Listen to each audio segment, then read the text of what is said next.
welcome to episode 3 of the Project Bag podcast, a podcast about crafting and fibre arts, yarn, casting on all the things and general nonsense.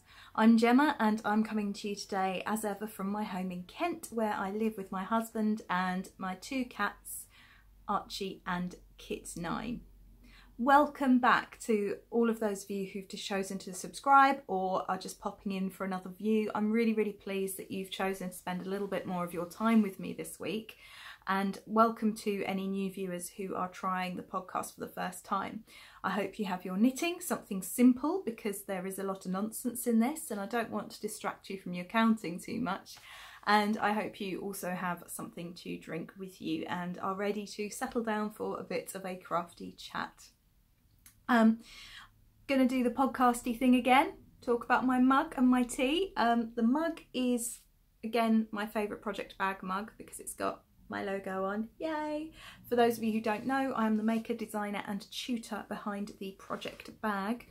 I make project bags, bits for crafters to make their lives a little bit easier, and I'm teaching crafting courses around the Kent area starting in September, which is quite exciting. But it's not a podcast about that, I just wanted to get that out of the way so you know who I am and full disclosure. Starting off by letting you know where you can find me on the internet. If you choose, you can follow me on Instagram. I am the Project Bag on Instagram with some underscores, and on Ravelry I'm the Project Bag UK. On Facebook it's at the Project Bag. You'll find our page there with a really active, lovely community group, which is for all crafts, not just knitting, sewing and crochet. Mentioned it before, we've got some gorgeous woodwork and paper crafts and all sorts of things going on in there. So definitely worth popping over and having a look and seeing what everyone's up to. And we also have a Ravelry podcast group now. It is up and running. I haven't got as far as uploading a picture yet. I'm not sure if I want the logo or if I'm going to get the gorgeous Amy of Sorella Designs to design a special one for the podcast.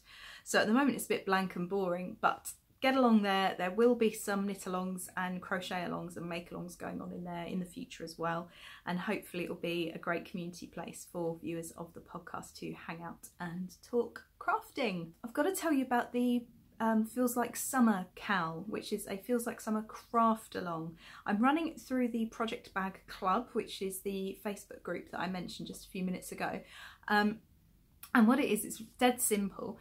You've just got anything you make that you finish between the 1st of June and the 31st of August, you can enter into the Feels Like Summer craft along, provided that you can link it somehow to summer. It can be really tentative. It can be, I made this on my holiday, so it feels like summer to me, it reminds me of summer. It can be, I made it in summery colours, or anything. I'm sure you can figure out a way of linking it. We've got some fabulous entries in there already. So yeah, pop in there, show off your makes, and I will be drawing prizes for that on the 1st of September, and I will be revealing the winners via the Facebook group. I won't be revealing it on here. There's not going to be a podcast that week, and I'll explain why in just a second. So I think that's it for administrative stuff already. I must say, this is getting dangerously like I know what I'm doing on episode 3. I haven't had any false starts at all yet.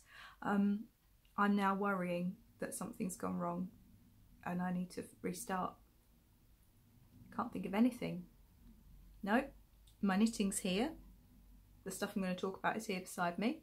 I've got my tea, so I don't have to go rushing off and looking for that. Oh, that's it. I have forgotten something. Brilliant. See, there we are. All's well. Business as usual. My tea. Today's tea is Red Bush vanilla, Madagascan vanilla flavoured. It's naturally caffeine free. Red Bush tea is growing in popularity. I like it because it's caffeine free, and also it tastes great without milk. So when you're trying to be a bit healthy, it's ideal. And the smell of vanilla is really strong because I've got the Madagascan bourbon vanilla one, so that in itself lends a bit of sweetness and fragrance to it. So it's not just like drinking a black tea, it's not bitter. and it's not got the tang of green tea. It's somewhere rather in the middle. It's really nice. So there's that. There we go. See, I knew I'd forget something, and actually I feel, so get comfortable now, I feel much better having forgot something. I kind of feel like that's okay now. This is my podcast. This is what we do. There's always something. If I hadn't done that, I would have been unnerved for the rest of the time. Oh, excuse me, frog in my throat.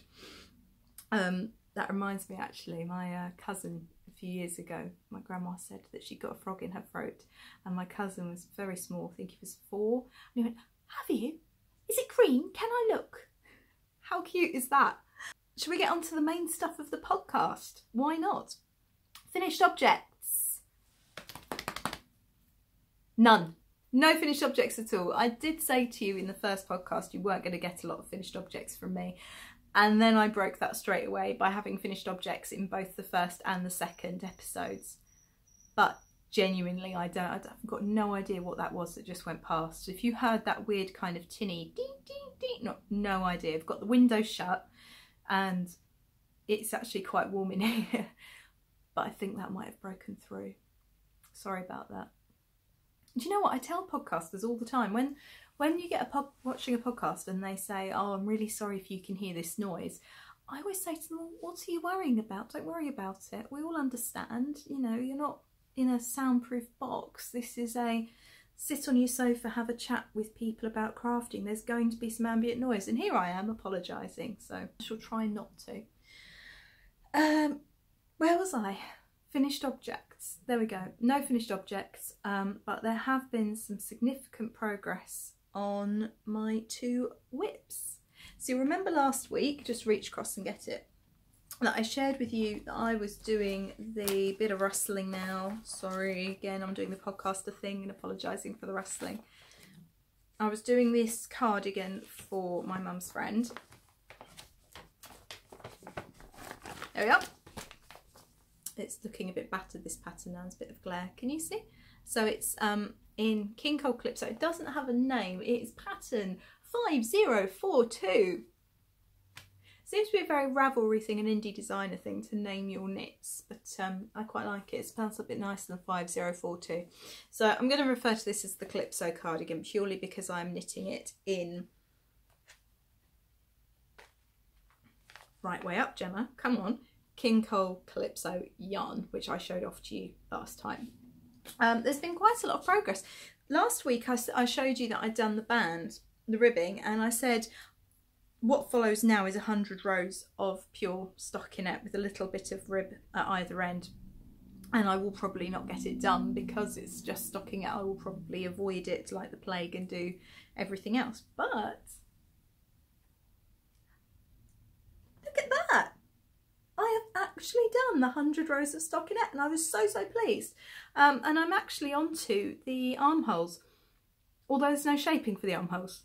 You just put a marker where you're going to start the armholes and knit another 55 rows of stockinette. I was so pleased. I was like, yeah, I've done the 100 rows. I'm going to get to do something a bit more interesting. No. More stockinette. But it does give me the opportunity to talk to you about stitch markers. Now these aren't pretty. These are just part of the tools I use to make my stitch markers with. But as you can see, there's no shaping. That's actually the armhole, and you would expect there to be, you know, it to be more like that to give you some shaping, but it isn't. It's just straight, as you can see. And it just simply says place a marker at each end of the last row to mark the start of the armholes. So they're obviously quite square, these set-in sleeves. Now you have to ignore how functional these stitch markers are because they aren't made up. My stitch markers have things on the ends of them, like the ice creams I showed you last week, or the charms. But not being able to find my notions pouch with my stitch markers in, I was loath to use some of my stock because I'm meant to obviously be keeping that fresh, and so I just grabbed a couple of naked findings, not naked, bare, oh my god, this is so professional. What was it we had last week? Kinky yarn, and now we've got naked stitch markers. Hello. So here you go.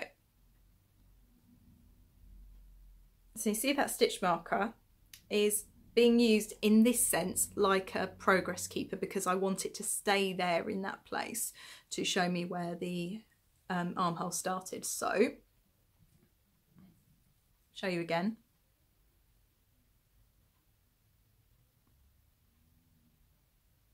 Focus please. There we are. So I've unclasped it and hooked it around those stitches there, and there's the same on the other side. No idea if that's focusing because I can't see. So that's one of the uses for stitch markers or progress keepers, which I say correctly this time. You can't celebrate saying something correctly by saying your celebration of saying something correctly incorrectly, can you? It kind of, yeah, it kind of spoils it. Anyway, people have been asking me what you use stitch markers and progress keepers for, and I'm really pleased, as bored as I am of the endless stockinette, to be able to show you that that's a use for them. Okay, and these are boring naked ones. See, they don't bring joy, do they? They don't make you smile to see those hanging off your knitting. You want pretty ones. See, there we are. The yarn, I'm using a needle size 0.25mm smaller than the pattern recommends. Although we discussed this last time, it doesn't matter what size needle I'm using, it matters on the gauge. I'm a loose knitter, so I've gone down a needle size to make sure I've got the right number of stitches and right number of rows. These are my Knit Pro Zing interchangeables, which I absolutely love. It's just these bits here, the coloured tips, and I've screwed this in really well so I can't unscrew it. They actually can come off of the cable. And we talked last time as well about the advantages of using a circular needle, which I proceeded to call a cable needle all the way through. And you can see why I got confused. We're talking about the cable, but it's a circular needle.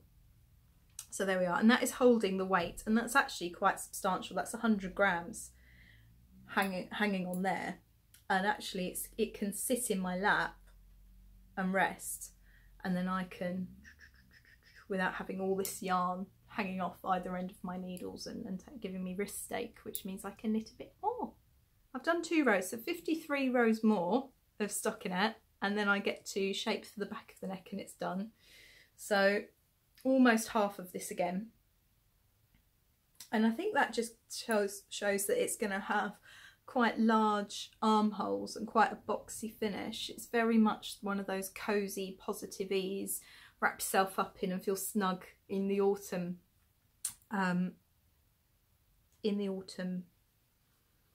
cardigans, which I think would be really nice. We also talked about how people had found this yarn to be quite splitty.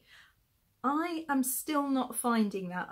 Provided I look at it, so I can't necessarily watch TV and not look at it while I'm knitting it, then it doesn't. Occasionally it's split on me, but not disastrously. So I'm happy with that. I think that's okay. So that's work in progress number 1. Now, work in progress number 2 is a new cast on, and I started by having to do a tension square, or a swatch, as you might be more familiar with it being called. And the reason for this, apart from the reasons I gave you last time when we talked about it, is that I am being a bit of a rebel test knitter. This pattern calls for lace weight yarn, and I think you remember me showing you might remember from the very first podcast, I showed you how fine the lace weight yarn is.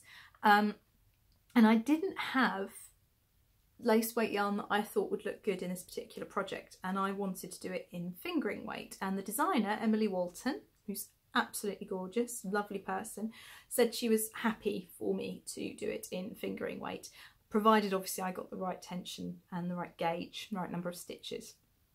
So I started by doing a tension square, and I started on the recommended size needle, knowing I'm a loose knitter, thinking that that might perhaps work out. And what I'm going to show you here are 2 tension squares that I did. and this one's kind of flapping down. Right. So the first one you might not be able to see very clearly. This one is smaller than the one at the top, and we're interested in this bit here, this panel of stockinette. The way I've done it to make it easy to measure is I've actually cast on, the gauge required was 20 stitches and 27 rows to 4 by 4 inches. So I've cast on 30 stitches and worked 5 stitches at either end in garter. And we talked about this last time, I think you might remember, that the effect of garter is it stops it rolling up. And what it does is it gives me a 4 by 4 inch square of pure stockinette that I can measure more easily, whereas if I stopped it there, it would be pulling in and curling in. So I dutifully washed and blocked it, and what that means is I soaked it in some special yarn wash and I squeezed it in a towel. I didn't wring it. You must never wring out your knitwear. It will damage the stitches. I'll come to that later. And then I pinned it out to roughly the right measurement. And I used my gauge ruler and worked out that while I had almost the right number of stitches, I didn't have enough rows. And if I was honest, I was knitting this at a really loose, like I was holding it really loosely. So I don't think that that would have worked. I wouldn't have necessarily been able to guarantee that I could carry on knitting at such a loose tension.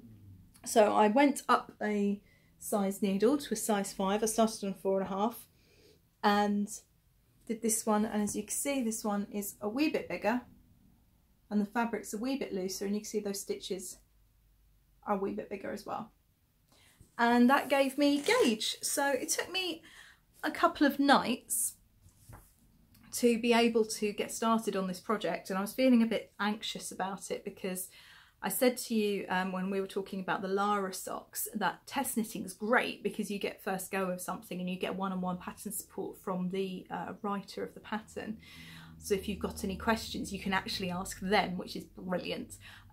It does give you a deadline, and the deadline for this is the 24th of August, and it's already the 15th of August now. So last weekend when I was doing this, I was feeling a bit anxious. I'm thinking, oh, am I going to make it? But I'm pleased to report I've almost finished the back. And here you are. Hey! And do you remember talking about this yarn last time? I showed you it in the skein. I haven't got a skein to hand to show you here. I've only got what's left. This is Juno Fibre Arts. She was a Devon-based yarn dyer. Hide my face. Hide my face and it might focus. Come on. There we are. And it's her Cassie base, which is merino nylon cashmere. And it is a 4-ply yarn or fingering weight.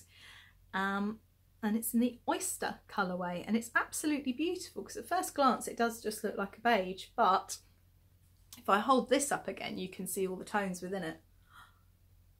I think that's coming up really well. Hello, poking around. Oh, I've got this needle, I'm going to hit myself in the head with it in a minute. There we are. Hello. You can really see, can't you, all these gorgeous tones. Absolutely beautiful. Which I really love, and I just think for an autumnal, late summer autumnal cardi to throw on over a t-shirt and some jeans, it's going to be gorgeous. It's got this lovely rib which is nice and tight, nice and stretchy. I have made a couple of modifications to the pattern, which is a bit naughty, but I did run it by Emily first, and that is most notably that before the armhole shaping I chopped 2 inches off the body. The body was meant to be 17.5 inches, and as you can tell by the amount of yarn I've got left of my first skein, I'm about to play an epic game of yarn chicken. So I messaged her and I said, look, I'm quite short in the body, which is true, I am. It was already coming down past my bum, or to my bum, I should say. And I said to her, would you mind if I just chopped a couple of inches off the length before I do the armhole shaping? So that has the effect of bringing the whole thing up, obviously. And she was great. She was fine with that, which was excellent. She said she was all about making modifications as long as I've got the mainstay of the pattern and I have no problem knitting the pattern. That's the whole point of test knitting. So that was a relief. So I'm on the armhole shaping, and I think I've got another half an inch to go before I finish the armhole shaping, and it might work. I've got one more skein of this.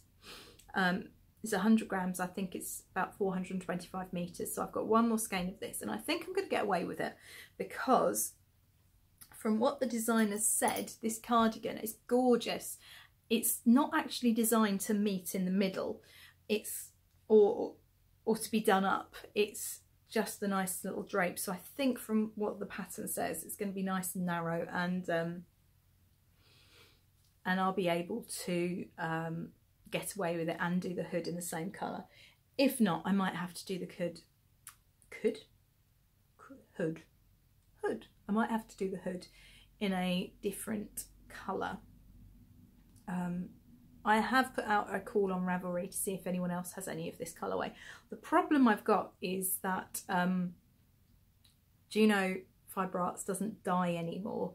They stopped a few years ago, which is a great shame because the yarn's absolutely beautiful, but it's a labour intensive job. It takes hours, it's hard work, and sometimes for whatever reason that's no longer compatible with lifestyle, family life, all that sort of thing. So I mean, I don't do it myself, so I can't pretend to really understand, but I know that there are reasons why she chose not to do it anymore, which is a great pity.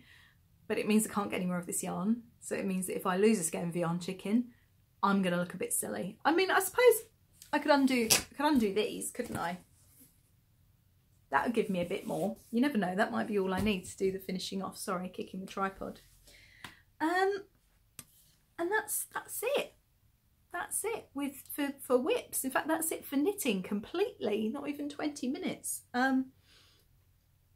Yeah, no spinning because I've been working pretty much exclusively on those. I shared last time that I put the needles back on my, oh dear, that's my cat. He has decided that now would be the perfect time to try and squeeze behind the television, and that was that crash. I'm really sorry. Yeah, I shared last time that I'd put the needles back on my grandma's jumper, but I was so determined to get the 100 rows of that stockinette done and to get as much of that done as possible because I'm on a deadline that I haven't actually knit a stitch on it yet this week. So the only other thing I've done is that I've had to cast on a teddy bear head because my teddy bear pattern is with my test knitters, and my test knitters are absolutely invaluable. They're amazing, and bless them, one of my test knitters is a very good friend of mine, and she's messaged me a few times from where she's holidaying trying to knit this pattern by the deadline, which incidentally is today, so I might have to message her and see how she's getting on, although I told her not to worry too much. She's messaged me a few questions. There's been a few things that I've written down unclearly or incorrectly in the pattern, so I've cast on to catch up with where she is and to sort this out. So it's been great. It's been a great learning experience for me. But yeah, that's it for knitting. It's not to say there aren't lots more whips lying around. One of my friends watched the podcast and she went, how many projects? It's nothing. I've normally got 12, but yeah, this is really, I've been almost monogamous. Do you have words that you can't say? Do you? I've got some. I've got where you don't put a name to something, and where you work on one project or are with one person. I'm going to try and say them. I'm not going to get it right.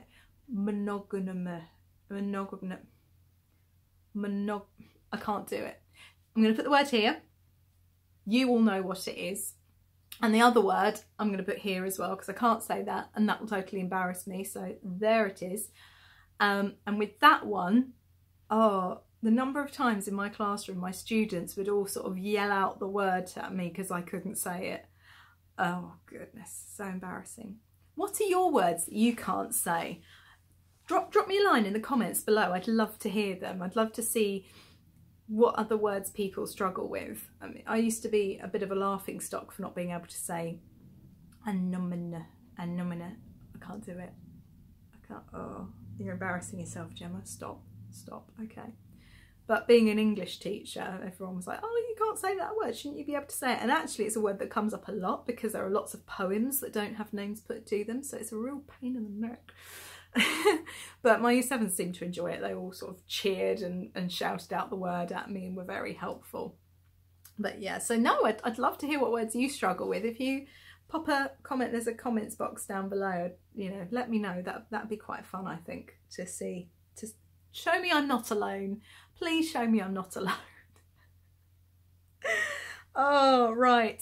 Spinning, there's been no spinning. If there had, I wouldn't be able to show you really anyway, because I'm still working my way through the Rare Breeds plain undyed fibre that I was using from Spinspired, and there's only so many times you're going to want to see that.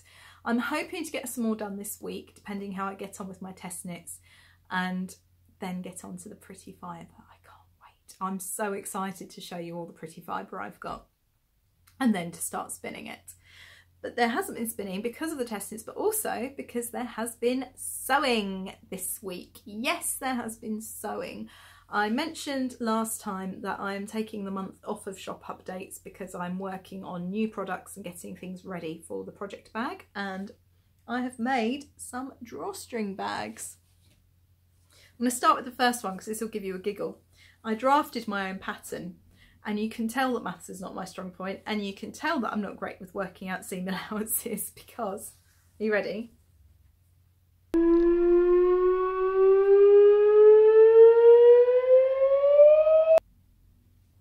How ridiculously long is that? I showed it to my friend yesterday. She popped around for a cup of tea. It was really, really lovely to see her. And she pointed out, actually, it's quite a good size if you've got lots of balls. Yeah, it's a good ball bag, this one. As you can see, it's got a box bottom, and it is, you probably can't see, but it is padded, and with this handy handle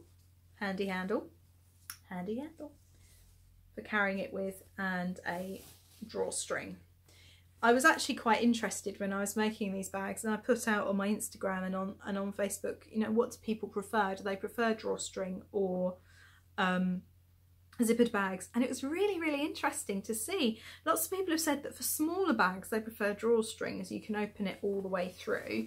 One of my friends who I met through podcasting, it was actually the Tea and Possibilities podcast, she ran a pen pal thing quarterly where she matched people up with pen pals, and my pen pal in America actually said that she likes drawstring because she likes to open the bag and have it open and just pull the yarn out from it. Other people like me said they like zipped bags because, well, they didn't say this was the reason, this is my reason. I like zipped bags because I have a habit of just tipping things upside down and it going everywhere, so I think zips are a bit more secure for me. And I've just chucked that on the floor. I don't know why, because it wasn't even on screen for me to demonstrate. Ridiculous. Yeah. So there's that one. And then I got my maths right. And I have these. I love this fabric. I absolutely love it. It's so much fun. So it's got, it's a one string drawstring, which means it goes like that. You just pull from one end. And it's a nice cord. And what I'm going to try and get are those cord stops. Do you remember you might have had them on your school coat when you were younger for your hood? And people do that thing where they tighten the hood round and you end up looking like, who is it, Kenny from South Park. Yeah, I want to get some of those just to make it more secure. I'm looking into where I can get those from at the moment, but essentially this is how they're going to be. So they've got, picking fluff off, they've got the contrast fabric at the base, which I've used for the casings for the drawstring as well. Handle, just to make it easier, and they are lined, and oh, the small ones have pockets as well. We like pockets, don't we? Which are a good depth, I think. There we are. And if you really wanted, you could, because I've tried, have these reversible. I mean, that one you wouldn't necessarily want to reverse, would you? But this one perhaps you might. Look at this. Isn't that fun? I love this print, actually. I shared it on Facebook the other day. You might have seen it. And actually everyone said that they really liked, not everybody, but lots of people who said a specific fabric they liked actually picked this one. And I was really surprised because when I saw it in the fat quarter I thought, oh, I'm not really keen on that, but it works so brilliantly with this. So yeah, it's got this sewing themed fabric. It says eat, sleep, sew, so beautiful, pun intended. So many patterns, so little time, yarn. It's got all notions and bits on there as well. Again, contrasting casings, but look at this fabric inside. It's balls of yarn and knitting needles. So, and this one, again, it's got a pocket and the pocket matches the lining. Although I was thinking about this, I probably should have pattern matched it if I was going to be really profesh about it, but there we are. I don't know, I like to see where my pocket is rather than fumble about for it. So this one you might choose to turn inside out and have the other way around. I mean, it's not got a contrast bottom then, it's just that fabric all the way, but if that's what you fancy. So you could, it depends what you're doing. Maybe if you're doing sewing, you could have it this way in, and if you're doing knitting, you'd have it that way in. So there's actually two of these. And the other one, I was approached by a lady, I'm going to get her name wrong now because I haven't written it down, but I think her name's Beth. And she, like me, although she didn't know it at the time when she approached me, had a little baby in NICU. He spent 4 days in neonatal intensive care up in Aberdeen, I think. Oh goodness, I really should have written this all down. I'm so sorry. What did we say about professionalism? You're not here for that. You're not. If you've come back, then you've come back knowing full well what I'm like and all the mistakes I made. It's all part of the fun. So I'm going to try not to apologise too much. And anyway, she is doing a fundraiser to raise funds, obviously, for this neonatal unit, and she asked if I would be willing or able to donate anything. So I thought I would donate one of these drawstring bags. So one of them, exactly the same as this, is going to be winging its way up to Scotland later this week for that cause. It's just, there are so many inspiring people who are working so hard to give back to the community and to the NHS and to support our public services that work so hard for us. I mean, I'm not going to get into the whole politics of it. You could easily talk about, there's only a finite amount of taxpayers' money, and so these extra things, they have to come from somewhere, and that's where fundraising is so important. So there we are. Just to show it off again. I'm quite pleased with that. Ta-da! Great. So that's sewing. And that's all the creative content really for this week. I shared a picture on Tuesday of my knitting and a notebook, and I was just curious to see what tools people find really useful for their crafts, their kind of must-haves. One of mine's a notebook, because otherwise there's all scrappy bits of paper lying around where I've written down stitches and notes and tension and what needles I've used. And some really interesting ones came back. I said, well, please let me know your tools that you find really useful. Apart from, please don't say a sewing machine if you're a sewist, or a thread. I mean, that's obvious. I'm talking about the little extras that make your craft a bit more, I don't know, help with the finish, help with the process. And so I wanted to share one today, or two today, that have really helped me. The first one is my digital stitch counter. Now, I can't tell you where this came from. It was bought for me by my lovely, lovely friend Myra. I mentioned her before on Facebook. She's kind of been instrumental in giving me the kick up the backside I needed to get the podcast going. And you wear it on your finger, and it's, can you see it's got, so you can adjust how tight it is. I think actually this is a bit too tight for my fingers today. And with a push of the button, it comes up with number 0, and then you press the button and it counts up, and to reset it's like that. And what's really handy is that this will even when it switches itself off after a certain amount of time, it will remember where you were. So actually, to save you, as you get to the end of the row, to save you from writing it down all the time or crossing off rows, that's a really handy tool. And that's been brilliant for especially doing the calypso cardigan, because I did a lot of that while I was in hospital last week. More on that in general chatter. And that was brilliant because I didn't have to worry about fumbling with pens, and then every time they called my name, I just shoved my knitting in my bag and off I go. And I've still got the number of stitches. The other thing, and this is a bit of a shout out to a local business here, I love this. I'm trying to get this off my finger and I can't. I have to undo it. There we are. The other thing is this. Any sewist will know how important these are.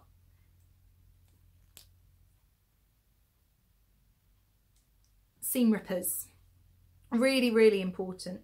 These are, this one was made by the gorgeous Nicola of Unique Handmade Crafts Kent. She's local to me. She's based in Rochester, and we've known each other for about a year now through the crafty community, and she has made some gorgeous knitting needles for me. I mean, she hasn't made the needles, she's made things to make the needles a bit more special, and stitch markers for friends, and she's made a couple of these seam rippers. I've got some sewist friends, and I treated myself in January to celebrate the launch of the project bag, and this is what she made. Isn't that gorgeous? It's just something a bit special, and it's a really sharp seam ripper in there as well, so they are really well made. Absolutely love them. So yeah, so that's Nicola of Unique Handmade Crafts Kent. So I'll put her details here and just down below, where incidentally, didn't tell you, I'm relaxing more. Now I'm realising I've forgotten more things. I'm actually feeling a bit better. Yeah, down in the down bar you will actually find the show notes for everything I talk about today, and there will be links to stockists and suppliers, things I've bought, and if I mention particular podcasts there'll be links there, or if I mention businesses like Nicola's there'll be a link there as well. So that's all in the gump down below. Yeah, so those are tools. Okay, so I would like to introduce a new part of the podcast now called Tips, Tricks and a Know-How. It won't be every week, it's just that it seemed topical this week because we've been talking about gauge last week and I've shown you tension squares this week, and we've talked about blocking. And also what I'm wearing kind of reminded me of this, and I thought I want to talk to you about it. So let me show you what I'm wearing first of all. It is a really gorgeous jumper that was knit for me by my mum. Gorgeous lace detail down the sleeves and on the back, and ribbing to cinch it all in here, and ribbing on the front. It was knit for me by my mum. She's amazing. She knits so much for me. I don't really knit for myself. This is very unusual, knitting the test knit. I tend to knit small things because I've got major attention issues when it comes to that, and I get really bored knitting adult garments. But mum knits for me a lot. I'm really lucky like that. But this is actually the second one of these jumpers I've got, and it's kind of why I wanted to talk to you today about caring for your knitwear. Because what happens if you give someone a knitted item that isn't superwash, you can't chuck in the machine, and you don't tell them? To be fair, I should have known, having knit for so many years. I should have thought to ask my mum, but yeah, I chucked my beautiful hand knit jumper from my mum into the machine, and what came out was not this. What came out, it's really bad, was this. I don't know if you can really tell how small that is, but trust me, it's small. It would fit a child, if I'm honest, or if you could squeeze your arms into that, which good luck to you, and you head through that, again, good luck to you, or good luck to me. I've got a big head and big arms. At the very best, it'd be a crop top. And crop tops are back in fashion. I accept that. My body is not. There is no way that I'm going to get my midriff out. The state I'm in and my age, I ask you, honestly, nobody needs to see that. But there we are. And what's happened to this is something called felting. Now, you all know what felt looks like. It's this really kind of solid material, and it's quite coarse.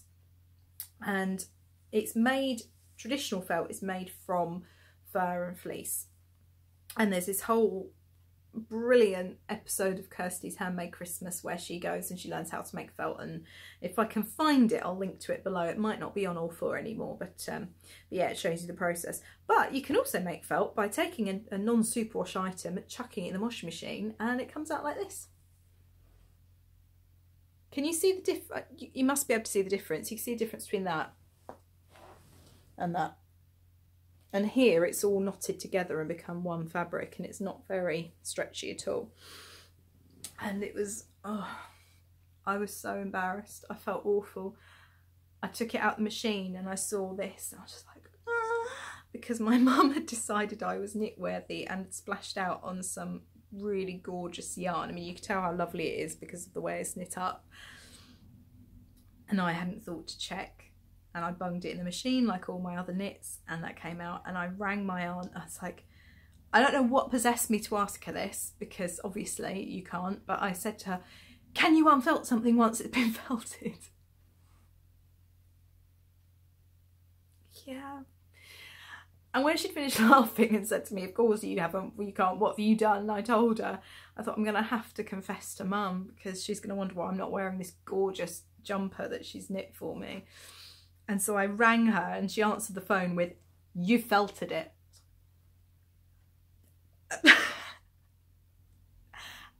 Yeah, jungle drums work fast in my family. I was like, yeah. And she's like, but why did you put it in the machine? I was like, I didn't know not to. Yeah, we talked about this before when I talked about the baby blanket and said it's acrylic and it's machine washable, and that's really important because new parents don't need to worry about whether or not they can wash it at 40 and still have the same garment come out. Yeah, if you knit for someone or you get a knitted gift from someone, do check, because otherwise that happens. So that makes me want to talk about caring for your knitwear. Now, there are lots of knitting soaks, special washes available. Absolutely. I've only actually tried one, and it's this one. It's Soak. And you can see how little I've used of this bottle, and actually it's washed all my knitwear a couple of times, and I'm quite an avid knitter, so there's quite a lot. I really like this because it's so simple. What you do is you put like a teaspoon in per 2 gallons of water. No, 1 teaspoon per 1 gallon of cool water. And it's cool water, not hot. And you literally soak your knitwear in there. You could agitate it a little, but you don't have to, you don't scrub. And it, oh, the smell is just gorgeous. They've got so many different scents. You leave it for 15 minutes. And then you squeeze the excess water out of your knitwear. Don't wring it. Whatever you do, don't wring your knitwear, because you're going to totally ruin the stitches and the yarn, and you don't want to do that. And then perhaps grab a couple of towels and squeeze just to take the excess water out. And then, depending what it is, you can either hang it over your area, or you can use blocking mats. Now, you can get proper blocking boards, but honestly, these came from Argos last year. They were £9 a pack, and I think they were on offer because it was the summer holidays. And they are the jigsaw foam mats that you get, that you can put in the garden for when your kids are playing in the garden. And they're huge, they're great. And just pin it out to dry. So where it says lay flat to dry, and that enables you to get the correct shape. Because if you were to just hang something that's knitted, then the weight of the water that's still in it would effectively pull it down, and it might make it misshapen. So actually laying it flat to dry is a great idea. And that is called blocking. And what it does is it makes sure that your knitted garment is the shape it should be. So you pin it out to the dimensions and to the fit it should be, and that's how it dries. And it means that if you've got lace, this has been blocked. and you can see the lace holes are all very even, and there's clear definition there, and that's one of the advantages to it. I did have a shawl with me which hasn't been blocked yet, and I was going to show you the difference, but I can't find it. It was there. I will find it as soon as I stop podcasting. So yeah, there are other wool washes available. If you've used anything other than soak that you like and you'd recommend, let me know. I'm going to open an episode 3 chatter thread in the Ravelry group, so either let me know there or let me know in the comments below. Let's get a conversation going. I'd love to have some recommendations for other things to use. I mean, this is gorgeous, but oh, the smell is amazing. Just because it's the only one I've used doesn't necessarily mean it's the best, so I'm all for trying new things.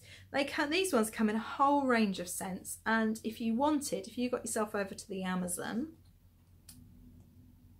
makes it sound like you're going to the Amazon River or rainforest. That's not what I mean.